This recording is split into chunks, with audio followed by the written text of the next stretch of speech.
그 다음에 아브라함도 불가능한데 불가능을 가능케 하신 하나님께서 이삭을 주셨기 때문에 그 믿음의 자식이에요. 그렇게 된 거죠. 그래서 여기 도표를 살펴보면 아브라함이 이제 갈대아 우르를 나올 때는 아브라함이었고 그 다음에 사라는 사레였어, 그죠?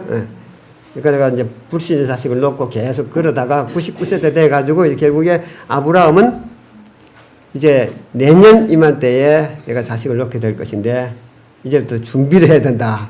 뭔 준비해야 되는 것입니까? 네 하갈의 방에 들어가라. 그런 준비가 아니에요, 이거는. 무슨 준비입니까? 약속의 자녀, 기적의 자녀를 놓으려면 내가 할례를 받아야 돼. 깊은 영적 경험을 해야 돼. 그러면서 할례를 행하게 되는 것이에요. 그리고 나는 이제는 열국의 아비가 될 것이기 때문에 아브라함이라 하지 말고 뭐라고 합니까? 아브라함이라 하라. 그 이름을 바꿨어요. 그래, 이제 할례를 받고 그 다음에 아브라함으로 이름을 바꾸고 또 사라는 어떻게 바꿨습니까? 사례를 사라. 열국의 어미가 되도록 그렇게 아브라함을 사라를 이름을 지어줬어요. 결국에 그러고 나서 이제 그 이듬해 이삭을 출생하게 됩니다. 이 과정에서 저는 이것은 완전히 하나님의 능력으로 태어난 자녀다.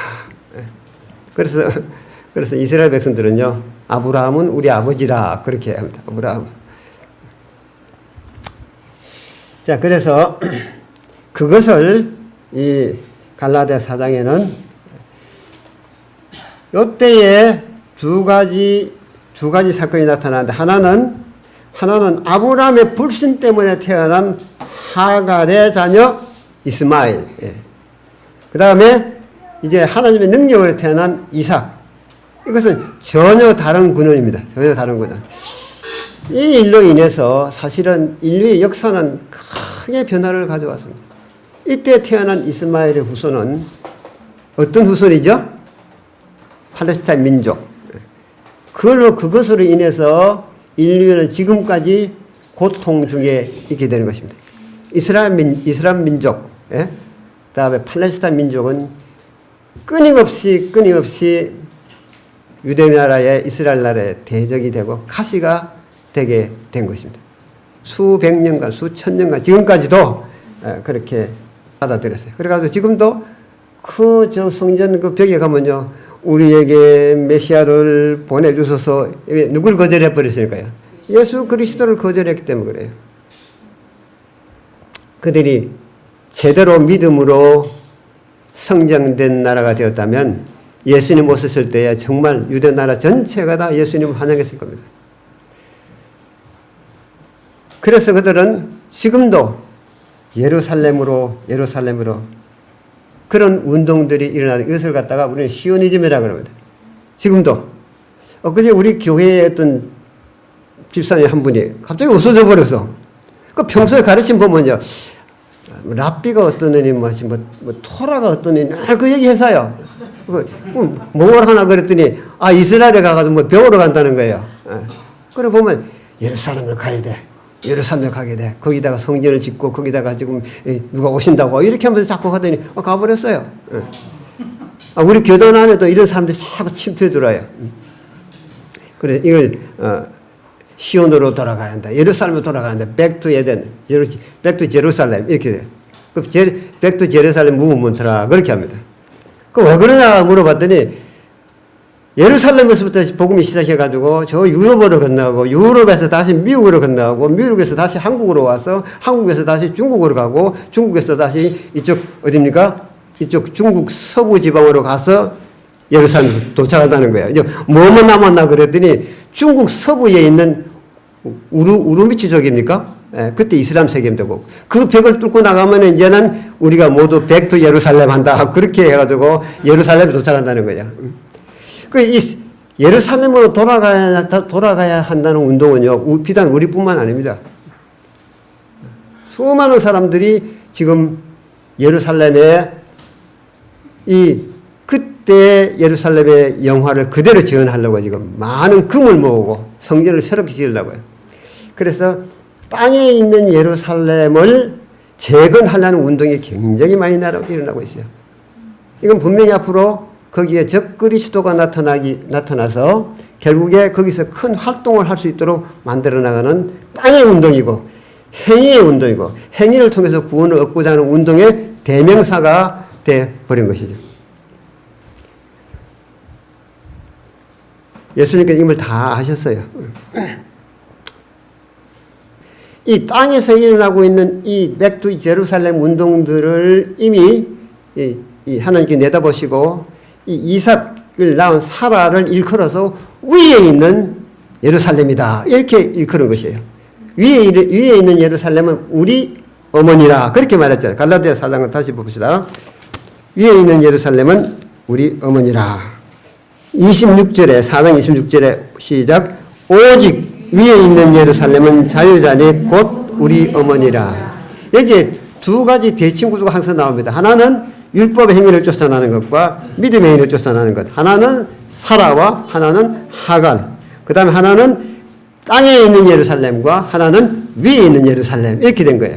이렇게 대충 구조로 쭉 나오는데 위에 있는 예루살렘 우리 어머니란 말이 중요해요. 한 번 제가 전도를 나갔는데 바로 그 앞에 하나님의 교회인가? 엄청나게 큰 하나님의 교회. 안상홍 뭐 하더라고요. 증인이. 이 전도사, 젊은 전도사들이 찾아왔어요. 그러면서, 장로님인지 목사님 모르지만, 성경 공부합시다 그래요. 그래서, 합시다, 뭐. 펴보니까, 갈라디아 4장을 탁 펴보더니, 위에 있는 예루살렘 우리 어머니라. 그러면서, 이 예루살렘 어찌 된 줄 아십니까? 그래요. 어찌 됐다는 것입니까? 그랬더니, 계시록 끄집어내더니, 그 예루살렘이 하늘에서 내려왔기 때문에, 그 어머니가 내려왔다는 거예요. 그 하나님이 이 땅에 내려왔다는 거죠. 그래서 우리는 어머니 하나님을 섬기는 교회입니다. 그래요. 참, 희한한 그런 종파를 만들어가지고. 그래서 내가 여러 가지 얘기를 해도 뭐 소용이 없어요. 소용이. 위에 있는 예루살렘 우리 어머니라. 이 구절과 요한계시록에 나오는 그 예수님의 신부 되시는 그 예루살렘 성이 하늘에서 내려오는 이 두 구절을 가지고 그렇게 어머니 하나님이라는 종교를 만들어내는 이런 무서운 일들이 있는 것이죠. 근데 얼마나 많은 교인들이 생겨났는지요. 그 여러분 인터넷 들어가서 하나님의 교회 보면요. 기가 막힙니다. 이거는 뭐 전 세계적으로 막 퍼져나가는데 지금 한국에도 신학교가 뭐 엄청나게 크고요. 많은 사람들이 거기에 미혹되고 있는 상황이에요. 뭐 그걸 제가 설명하는 건 아니지만은 아무튼 이 성경 구절 해석 문제도 그렇습니다. 이 해석 문제를 그렇게 하니까. 그래서 이 해석 문제 곧 위에 있는 예루살렘은 자유자니 곧 우리 어머니라고 하는 이 해석이 과연 무엇을 의미하는지에 대해서 분명히 우리가 알 필요가 있다는 것이에요.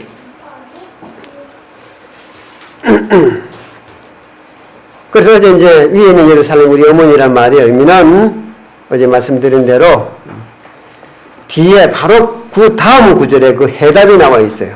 해답이 잉태치 못한 자여 소리질러 외치라. 잉태치 못한 자여 소리질러 외치라. 그렇죠? 예. 다시 시작합시다. 시작 읽으세요. 잉태치 못하며 생산치 못한 너는 노래할지어다. 고르지 못한 너는 외쳐 노래할지어다. 홀로 된 여인의 자식이 남편 있는 자의 자식보다 많으니라. 여호와의 말이니라. 내 장막터를 넓히며 내 처소의 휘장을 아끼지 말고 너를 입혀대 너의 주를 힘들게 하며 너의 말뚝을 견고히 할지어다. 예, 너의 말뚝을 견고히 할지어다. 그 다음에 너의 처소의 휘장을 아끼지 말지어다. 이 모든 것들은 여기에 말씀하신 것처럼 이 에덴 동산이 자녀를 생산하지 못하고 하늘로 옮겨진 상태에서 과부가 된 상태에서 생산치 못한 자라고 하는 칭호가 붙게 되고 그 다음에 자녀를 생산하지 못했기 때문에 홀로 사는 여자가 되었다. 그렇게 어제 내가 말씀드렸지 않습니까?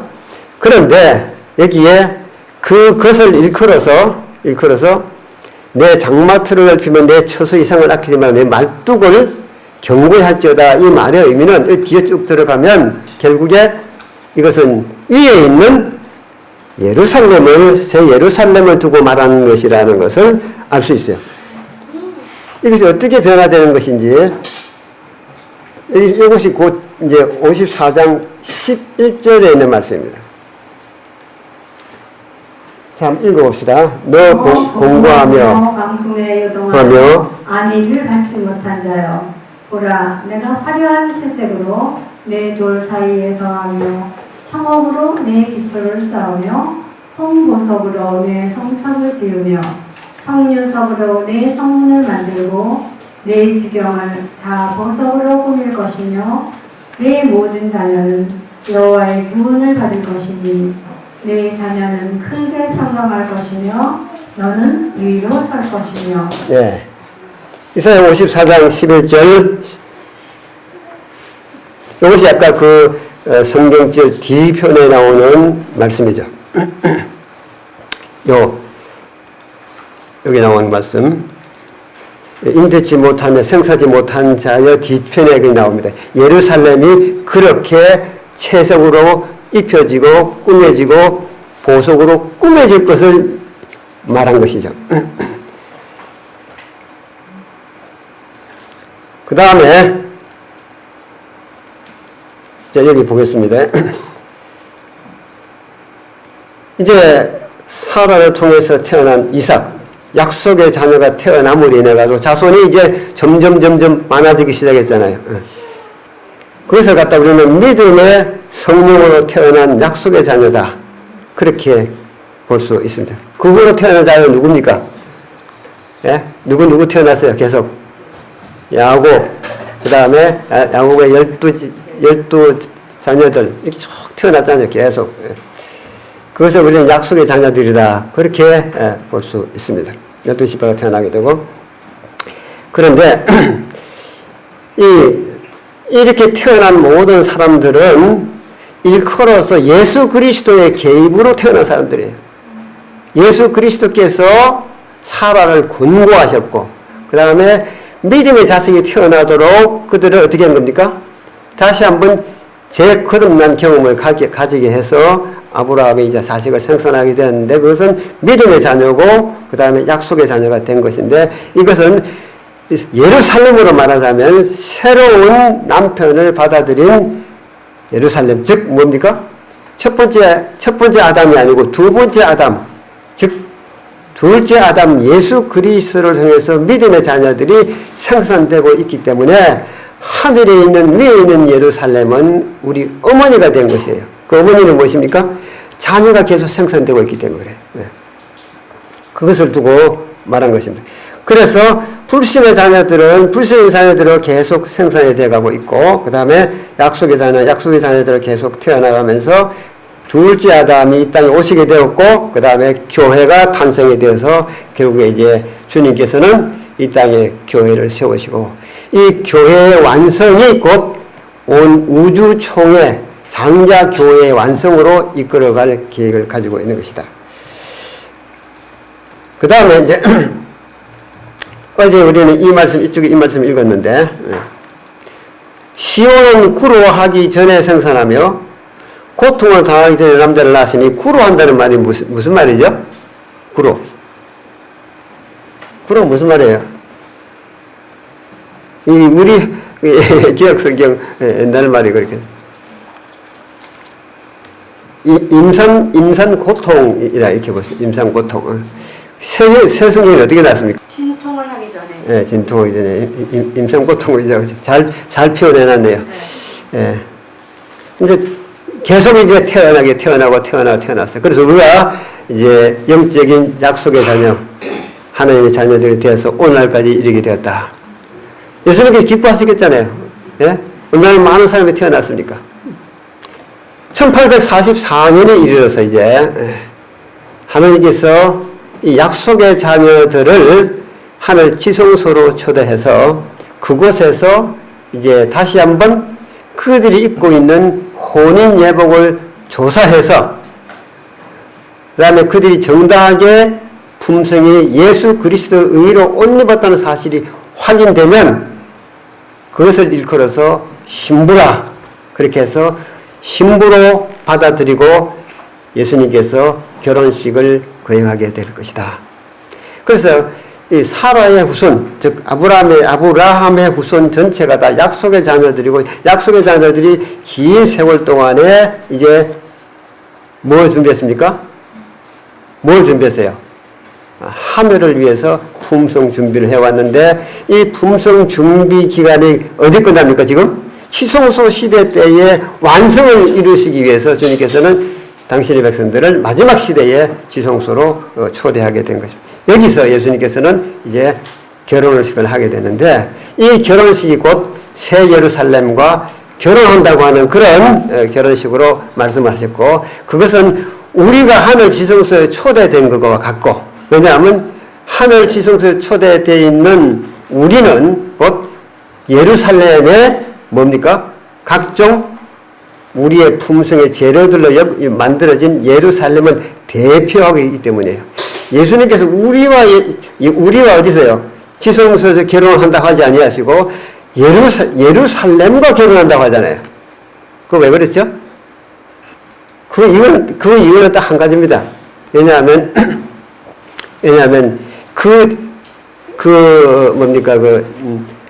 자녀를 생산하지 못한 에덴 동산을 하늘로 철수시키고, 그 다음에 철수시킨 그 예루살렘에 하나님께서는 당신의 자녀들을 모두 다 거기서 모여서 그 품성으로 연결해진 그 성이 완성이 되면 완성된 그 품성과 함께 결혼식이 이루어지는 것을 새 예루살렘 성이라고 하는 이름으로 일컬어지기 때문에 새 예루살렘 성으로 일컬어질 때 그것을 우리는 여호와 우리의 의라는 칭호가 거기에 붙어지게 되고 여기서 땅에서 구원받은 모든 사람들은 새 이름이 주어지는데 예루살렘이라는 이름이 우리에게 주어지게 되는 거예요. 그래서 하늘에 있는 새 예루살렘은 곧 우리고 그 예루살렘은 곧 우리고 우리가 하늘 새 예루살렘이고 그분이 새 예루살렘과 결혼하는 것은 우리가 그분과 결혼하는 것이고 교회가 그분과 결혼하는 것이다. 이렇게 볼 수 있는 것이에요. 하여튼 그래서 이 땅의 마지막 이 시대에 하나님께서는 지성소 시대에 이 결혼식을 완성하게 될 것인데 우리의 품성이 더욱 거룩하게 흠이 없이 이제 완성되었다는 사실이 나타나게 되면 순교성이 확인하게 되면 결혼식을 하게 되는데 그것이 이제 늦은 비로소 우리에게 표현될 것입니다. 그 다음에 결혼식이 끝나게 되면 예수님께서 이제 피로를 준비해서 혼인잔치에 우리를 데려가시기 위해서 이 땅에 재림하시게 되고 하늘로 가시게 되는데 14만 4천의 자녀 탄생 요것만 좀 보겠는데요. 보세요. 요게 예수님께서 이제 결혼식을 거행했으니까 자녀가 생산되겠죠. 그 자녀는 어떤 자녀입니까? 자, 임성고통은 야곱의 환난이라고 하는 예레미야 30장 5절 7절의 말씀이 있고요. 그 다음에요. 산고기간은요. 하루라고. 이사야 26장 7절, 계시록 18장 8절. 자녀 생산은 몇 명입니까? 14만 4천. 그 속성은요? 크게요. 하나님과 어린 양에 속한 자. 그 다음에 축복이 선언되고 새 이름이 주어지게 되는 것입니다. 이 땅에서 태어난 14만 4천에는 어린 양과 하나님께 속한 자들이 되는 것이죠. 피조물에 고대하는 바는 하나님의 아들들이 나타나는 것이라. 하나님의 아들들이 지금 나타났습니까? 하나님의 아들들이야. 예수님께서 하나님의 유일한 아들이셨고요. 그래서 이런 내 사랑하는 아들이요 내 기뻐하는 자라 그러면서 예수 그리스도의 피를 통해서 마지막 이 땅에서 하나님의 아들들이 나타나게 될 것입니다. 하나님의 아들들이 이 땅에 태어난다는 말의 의미는 곧 이 땅에서 거룩하고 완전하게 된 모습으로 변화 성취할 준비가 완료되었다, 그런 뜻을 갖고 있는 것이에요. 완전히 변화되지 않고 완전히 거룩해지지 않은 상태에서 어떻게 하늘 올라갑니까? 안 되잖아요. 안 되잖아요. 그냥. 그럼 불가능한 거예요. 그러나 불가불 이 땅의 마지막 백성들 어느 누구는 이 상태에 도달해야 합니다. 이 상태에 도달되지 않은 상태에서 이 세상은 끝날 수 없는 일이 아니에요. 결국에 마지막에 하나님께서는 그 열매를 거두시게 될 것인데 14만 4천인이 하나님의 아들과 딸들로 인정되게 될 것입니다. 그럼 그것이 뭡니까?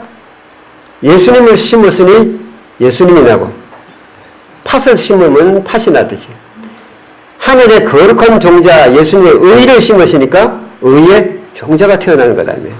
하늘의 밀이 땅에 떨어져 썩지 않으면 하늘 그대로 있고 썩으면 많은 열매를 맺느니라. 그래서 예수님의 거룩한 씨가 이 땅에 떨어져서 이제 심어졌어요. 심어졌으니까 이제 삭신하고 우리가 내리면서 이제 올라오겠죠. 그래서 결국에 예수님께서 이 땅에 이제 씨를 뿌리시고 긴 여름이 지나게 된 1260년 동안 아주 이 삭선 교회라고 하는 삭선 이것은 큰 환난과 핍박을 당하게 되었어요. 그러나 결국에 가을이 되면서부터 이제 열매를 맺을 준비를 하기 시작했어요. 1844년이 되었을 때 이제 열매를 맺을 시기가 온 것이에요. 예수님께서 이 땅에 씨가 심어졌을 때에 봄에 씨를 심으면 이른비가 오지 않습니까? 예, 이른비가 와요. 이른비가 와서 예수님의 그 의의 씨가 자라나도록 해서 그것이 우리는 이른비고 교회의 탄생이고 교회의 출발이라는 것이죠. 그 다음에 교회가 긴 여름 동안에 많은 핍박을 당하고 어려움을 당했지만은 자라나서 결국에 1844년에 추수 때가 왔다. 그 추수 때가 왔다는 말의 의미는 뭘 심었으니까 뭘 거둘 때가 됐다는 것이죠. 의의 씨를 심어서 예수님을 심었기 때문에 뭐가 나타나야 된다는 말입니까? 예수님이 나타나야 된다는 예수님이. 왜냐하면 예수님을 심었으니까. 그래서 예수님이 심었으니까 예수님이 나타나야 된다는 말의 의미는 예수 그리스도의 품성을 심었기 때문에 예수 그리스도의 품성을 닮은 자들이 나타나게 될 때에 예수님께서 자기의 것을 찾으려고 강림하실 것이다. 그렇게 말씀합니다. 그때가 언제라고요? 1844년 추수됩니다. 이제는 무슨 비만 남았을까요? 늦은 비가 남았어요. 봄비가 왔으니까 이제 가을비가 와야죠. 그래서 이제 우리는 가을비가 내리게 되면 우리의 품성은 완전히 물게 될 겁니다. 아무리 쥐약이 같아도 제에 물들지 않은 그런 고정된 품성으로 만들어주는 게 곧 늦은 비죠. 왜냐하면 예수 그리스도의 알곡의 품성이 연결해져요. 그때 예수님께서 다 이뤘다고 말씀하시고 우리를 당신의 것을 다리려고 강림하시게 될 것입니다. 이것이 하나님의 아들과 딸인데 하나님의 아들과 딸이 어린 양과 하나님께 속했다는 말의 의미가 무엇일까요? 요한계시록 14장 4절에 있는 것. 어린 양과 하나님께 속했다는 말이 무슨 말씀이죠?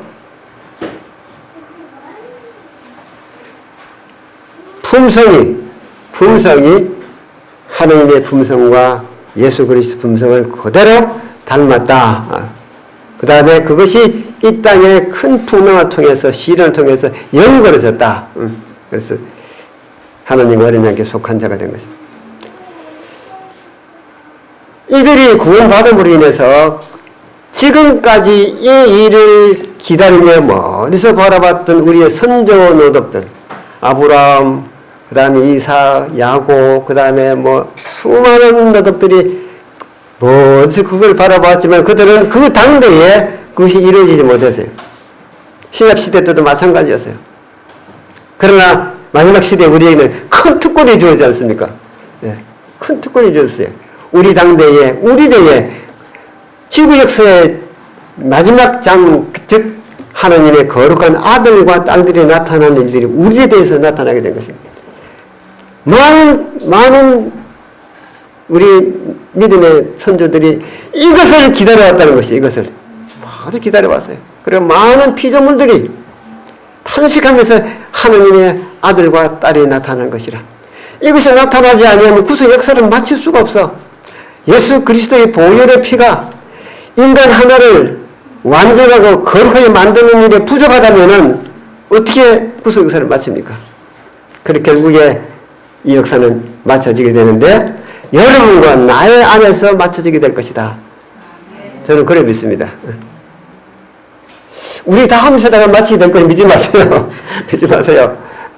우리 다음 세대가요, 나는 불가능하다는 말은 내가 좀 외람된 말 같지만은요, 걔들은 예언에서는 보질 않아. 도대체. 이 다음 세대가요, 얼마나 우리하고 많은 변화를 보이죠. 그들은 그냥 예수 믿고 구원에 있는 것만 따라올 수는 있지만은, 마지막에 하나님께서 쓰실 수 있는 하나님 아들과 딸이 되고, 하나님께서 쓰실 수 있는 마지막 이 동력자가 되는 일에는 좀 불가능해 보여요. 그래서 우리 대에 하나님께서 가장 큰 축복과 가장 큰 말씀의 축복과 가장 엄청난 축복을 부어주셔가지고 우리는 이만큼 성숙시켜 놓은 것입니다. 이게 쉬운 게 아니에요. 아니에요. 장감리 교회를 그렇게도 또 뭐 이렇게 어렵게 또 이제 결국에 교파주의가 생겨가지고 키워놨더니 그랬지만은 또 이제 주님께서 진리를 또 밝히셔서 새 천사의 기회를 밝혀주시고 현대 진리를 우리 주셔가지고 또 우리를 이만큼 키워놨어요. 우리를 이만큼 키워놓은 일을 우리가 안 된다고 우리를 다 죽게 하시고 다음에 그 다음 세대를 일으키면 또 한 100년을 가야 될 거다니까. 이 생각이 드는 거예요. 그러면 이 세상이 앞으로 어떻게 될 것인가? 그래서 하나님 어떻게 하는지 우리 시대에 좀 마치시도록 합시다. 제가 육군단에 가서 이제 군대 생활을 하는데 이 육군단장이 오더만은 전부 다 구호를 외치라고 그래요. 그럼 뭐냐? 내 때에 전쟁을 치른다. 이게 이제 이게 구호예요, 구호. 그래서 제가 육군단에 가서 이제 제가 그 하사관으로 있었는데 아이들 데리고 밤낮 아침마다 구호 외치는 게 뭔지 압니까? 내 때에 전쟁을 치른다. 얼마나 그때는요, 살벌하면 이제 김신조대로 오고 뭐 난리가 났다니까요, 뭐. 내 때에 전쟁 치른다는 거예요. 아직 그때가 안 됐어요. 그런데 무슨 정신을 불어일으키느냐? 우리 때에 우리의 이 사업을, 우리나라의 숙명적인 이 남북 분단의 사업을 마친다. 그런 정신으로 여러분들이 군대 생활을 하지 아니하면 우리나라가 지켜지지 못한다는 거예요. 여러분, 우리 때에 복음 사업을 마친다는 정신으로 우리가 어디에 합니까? 준비해야 된다. 그렇게 볼 수 있는 것이에요. 그냥 부호한 정신과, 아이고, 적당히 넘어가는 정신과, 그 다음에, 어찌겠지, 우리 목사님 잡고 가면 되겠지. 그런 어떻게 해요? 적극적이지 못하고, 하나님 사업을 마치고 난 열정도 없고, 하나님 말씀에 대한 깊이 있는 믿음을 발굴해가지고 말씀을 연구한 정신도 없고, 이게 한마디로 영적 나태증이라고 할까? 영적 무료증, 영적 그런 어떤 라오디게 비행기를 합니다만 거기에 빠지면 큰일 납니다, 우리요. 큰일 납니다. 지금 우리가 남겨져 있는 지력이 얼마나 될지 모르지만은요, 나이 많으신 분도 있기 때문에 하신 말씀인데, 여러분, 그 남겨진 지력을 모두 다 이곳에 투자하시고, 이제 죽어도 주의 복음 사업을 하다가, 이 말씀을 증거하다가 죽겠다고 하는 그런 마음의 각오들을 하셔야 합니다. 그래서 내 때에 이 전쟁을 마치겠다는 각오를 하시기 바랍니다. 그래서 그리스도와 함께 유업을 얻은 그들의 이마에 아버지의 이름과 예수님의 이름과 새 예루살렘 이름이, 성의 이름이 거기 13만 4천에 있는 거예요. 여기. 아버지의 이름과 예수님의 이름과 새 예루살렘 성의 이름들이 거기에 기록이 된다. 왜냐하면 우리는 하나님과 어린 양에게 속한 자이기 때문이다. 그리고 우리를 일컬어 여호와는 우리의 의라. 그 성을 일컬어 여호와는 우리의 의라. 그 성이 우리가 살 집이고 우리의 품성으로 건설된 집이기 때문이다. 그러죠. 그래서 그 성 이름이 여호와는 우리의 의라.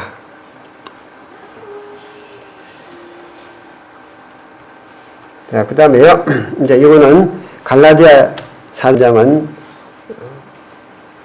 그 정도 하시면은 조금 이해가 되시리라 생각하시고, 이제, 여기에 각시대 대전투 426페이지에 있는 말씀을 쭉 읽고 오늘 강의를 마치도록 하겠는데요. 각시대 대전투 426페이지 이 내용에 보면 그동안에 우리가 강의를 들었던 모든 것에 대한 하나의 집합체가 거기 나오고 있는데, 그리스도와 새 예루살렘의 결혼식 이렇게 나오고, 이거 다 읽으시면 뭐 그냥 여기에 총론이 나와 있구나 그렇게 이해가 될 겁니다. 총론. 그래서 가서 집에 가서 읽어보시기 바랍니다. 자, 다니엘서 8장 10절 거기서부터 쭉 읽겠습니다. 네, 읽으세요. 다니엘서 8장 14절에 기록된 바와 같이 그리스도께서 우리의 대제사장으로서 성소를 정결케 하기 위하여 지성소에 들어가시는 것과 다니엘서 7장 13절에 묘사된 대로 인자 같은 이가 옛적부터 항상 계신 분 앞에 나아가시는 것과 말라기가 예언한 것처럼 주님께서 호련히 그 전에 임하시는 것 등의 세 가지는 모두 같은 사건을 묘사하고 있다. 그것은 또한 그리스도께서 마태복음 25장의 열 처녀의 비유에서 직접 말씀하신 바와 같이 신랑이 혼인잔치에 들어가는 것과 같은 사건이다. 1844년 여름과 가을에 보라 신랑이로다 맞으러 나오라는 기별이 선포되었다. 비유에 의하면 신랑이 올 때에 예비하였던 자들은 함께 혼인잔치에 들어갔다. 여기에서 신랑이 오는 것은 잔치보다 먼저 있는 일임을 알려준다. 그리고 혼인은 그리스도께서 당신의 나라를 받으시는 것을 의미한다. 거룩한 성, 곧 그 나라의 수도여 대표인 새 예루살렘은 신부, 곧 어린 양의 아내라고 불리워진다. 천사는 요한에게 이리 오라, 내가 신부, 곧 어린 양의 아내를 내게 보이리라고 말하였다. 선지자는 성령으로 나를 데리고 크고 높은 산으로 올라가 하나님께로부터 하늘에서 내려오는 거룩한 성 예루살렘을 보이니 라고 말한다. 그러므로 신부란 거룩한 성을 대표하며 신랑을 맞으러 나가는 처녀들은 분명히 교회를 상징한다. 요한계시록에 의하면 하나님의 백성은 혼인잔치에 청함을 입은 손님들로 불리워지고 있다. 손님이 된 자가 동시에 신부로 대표될 수는 없다. 그리스도께서는 선지자 다니엘이 기록한 대로 하늘에서 옛적부터 항상 계신 분께로부터 권세와 영광과 나라를 받으실 것인데 그 예비한 것이 신부가 남편을 위하여 단장한 것 같은 당신의 나라의 수도 새 예루살렘을 받으실 것이다. 자, 여러분 이게 이제 이틀 동안 공부한 내용이 그대로 다 집약이 되어 있죠. 여기 등장하는 큰 것들은 몇 가지 있습니까? 첫째는요, 뭐가 있죠? 큰 사건 중에서 하늘에서 일어나는 혼인잔치, 그 새 예루살렘, 그 나라의 수도 대표인 새 예루살렘, 그것이 신부 곧 어린 양의 아내, 그 다음에 그것이 거룩한 성 예루살렘, 그 다음에 당신의 백성들은 신랑으로 맞으러 나가는 처녀들은 교회. 우리가 제7날 예수 재림 교회가 이제 신랑을 맞으러 나간 처녀들 아닙니까? 청함 받은. 그리고 혼인잔치에 청함을 받은 손님들은 바로 우리들이 되게 되겠죠. 그런 내용을 다 담고 있습니다. 그죠? 그 다음에요. 네. 그분께서는 그 나라를 받으신 후에 그 나라에서 당신의 상에 아브라함과 이삭과 야곱과 함께 앉아 어린 양의 혼인잔치에 참여할 당신의 백성들을 구원하시기 위하여 만왕의 왕이요 만주의 주로 영광 중에 다시 오실 것이다. 1844년 여름에 선포된 보라 신랑이로다 맞으러 나오라는 기별은 무수한 사람들로 하여금 주님께서 즉시로 오실 것으로 기대하게 하였다. 그러나 그 지정된 시기에는 백성들이 기대했던 대로 신랑이 이 세상으로 오신 것이 아니라 혼인 예식을 위하여 하늘에서 옛적부터 항상 계신 자에게로 곧 당신의 나라를 받으시기 위하여 나아가시었다. 예비하였던 자들은 함께 혼인잔치에 들어가고 문은 닫힌지라 백성들은 직접 그 혼인 예식에 참여할 수 없었다. 왜냐하면 그들은 세상에 살고 있는 반면에 그 혼인은 하늘에서 행해졌기 때문이었다. 그리스도를 따르는 사람들은 그 주인이 혼인집에서 돌아와 문을 두드리면 곧 열어주려고 기다리는 사람과 같이 되어야 한다. 그러나 그들은 그리스도께서 하나님 앞에 나아가실 때에 그분께서 하시는 일을 이해하고 믿음으로 그분을 따라가야 한다. 이런 의미에서 그들이 혼인잔치에 들어간다고 기록되어 있다. 마태복음 22장의 비유에도 결혼에 대한 동일한 상징이 소개되었는데 거기서도 조사심판이 혼인예식보다 먼저 진행될 것임을 분명히 나타낸다. 혼인예식이 있기 전에 왕이 먼저 와서 모든 사람이 다 예복, 곧 어린 양의 피로 씻어 깨끗하게 된 흠없는 흠성의 옷을 입고 있는지 알기 위하여 손님들을 살펴보게 된다. 부족한 것이 발견되는 자는 밖으로 내어쫓기만 당하지만 검사한 결과 혼인 예복을 입은 것이 인정되는 자는 모두 하나님이 간합하심을 받고 그분의 나라에 들어가 그분이 보좌에 앉을 자격을 얻게 된다. 이와 같이 흠성을 검사하는 일, 곧 누가 하나님의 나라에 들어갈 준비가 있는지 결정하는 것이 곧 조사심판이요 하늘 성소에서 하는 마지막 사업이다. 아멘.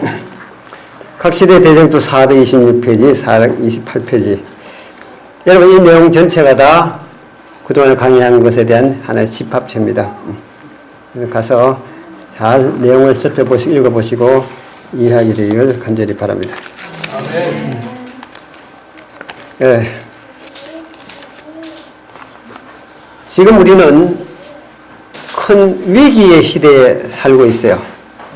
그 위기라는 것은 어떤 큰 핍박 위기가 아니고 우리 교회 안에 교리의 바람이 불어올 것이다. 교리의 바람. 우리는 참 진리를 가졌고 참 진리 안에 있기 때문에 어디에요? 흔들리지 않고 서게 될 것이라는 것이 우리 아버지 때부터 우리 할아버지 때부터 우리의 신앙의 기초였습니다. 우리 할머니가 안식일 교인이었어요. 그래서 우리 대대로 이제 참 그렇게 믿어왔고 그렇게 지켜왔어요. 그런데 이렇게 우리 교회를 흔드는 무서운 일들이 일어날 줄은 정말 몰랐습니다. 정말 몰랐어요.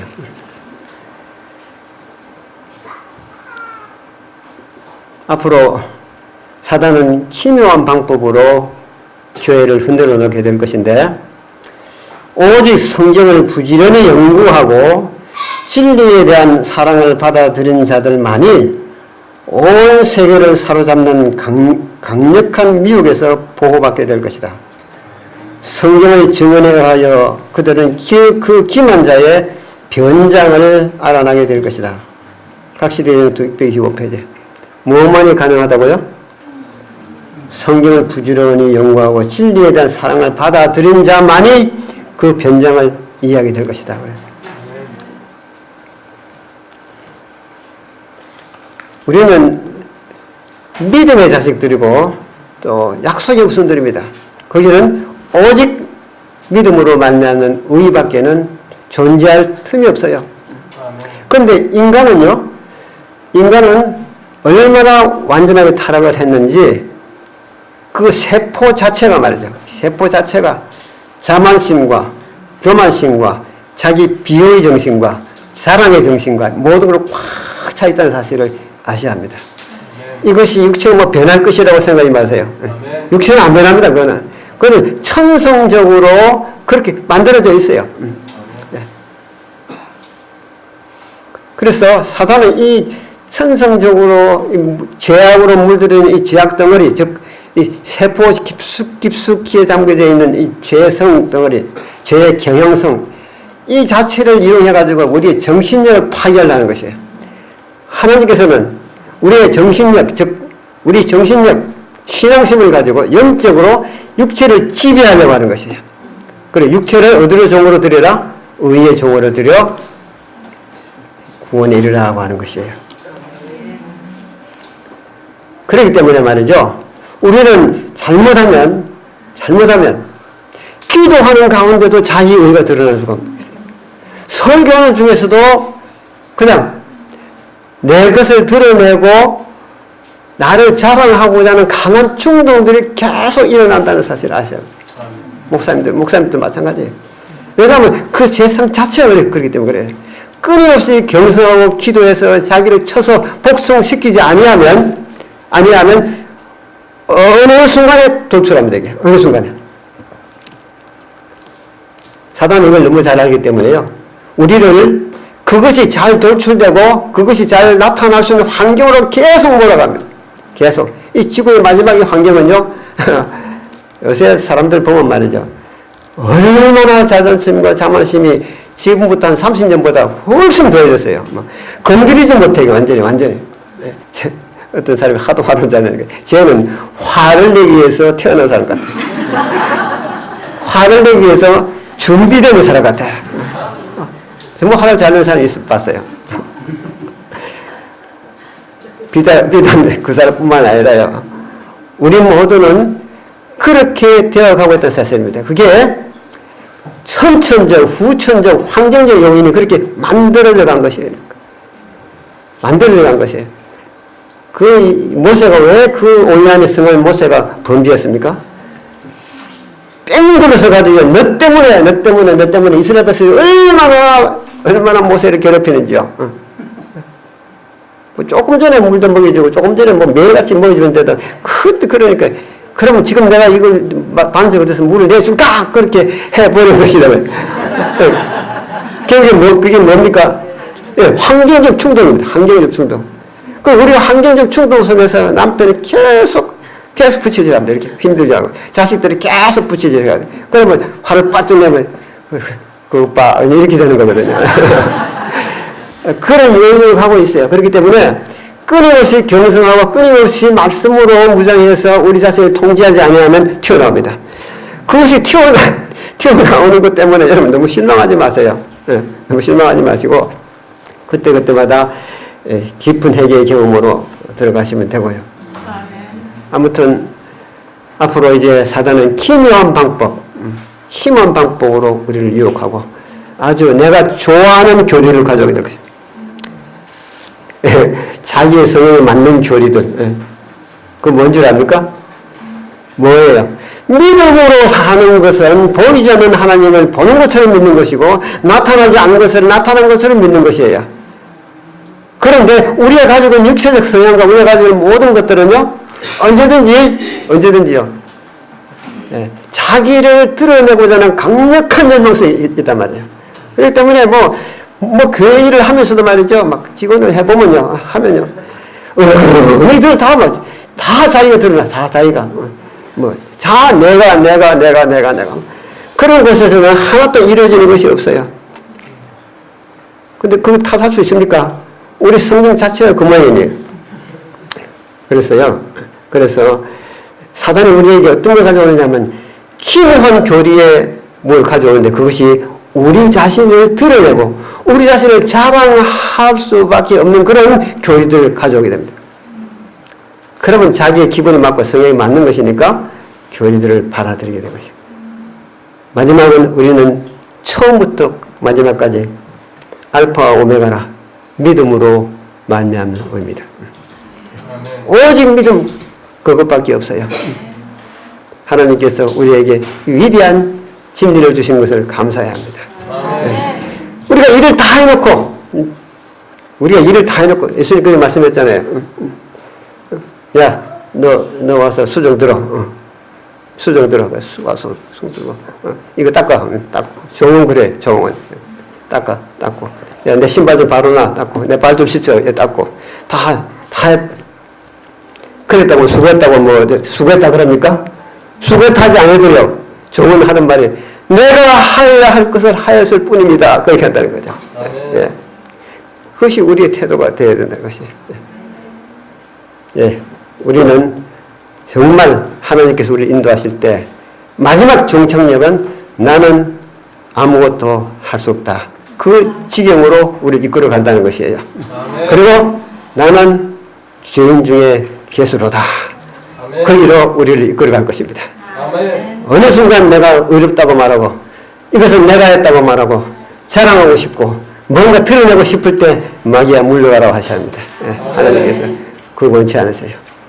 우리는 자신이 정말 정말적인 죄인 것을 항상 인정하는 그런 겸손한 삶을 살게 되시기를 간절히 바라면서 집에 돌아가셔서 여러분 제가 드린 모든 자료들 다 읽으시고 강의 들으셔서 그 내용 속에 담겨져 있는 모든 진리들을 완전하게 깨닫게 되시기를 바라서 이 강력한 유혹에서 살아남게 되시기를 간절히 바랍니다. 기도하겠습니다. 하늘에 계신 우리 아버지, 우리에게 밝은 현대진리를 주셔서 감사합니다. 우리가 게을러서 그 내용을 좀 더 깊이 깨닫고 방패로 삼는 일에 들이었다면 주님 우리를 용서하옵시고 우리의 시간과 정력과 모든 것 재산을 바쳐서 이것을 깨닫고 이것을 전하는 일에 우리 모두가 헌신하게 해 주시옵소서. 우리의 부족함과 우리의 연약함을 용서하옵소서. 예수님의 이름으로 기도합나이다. 아멘.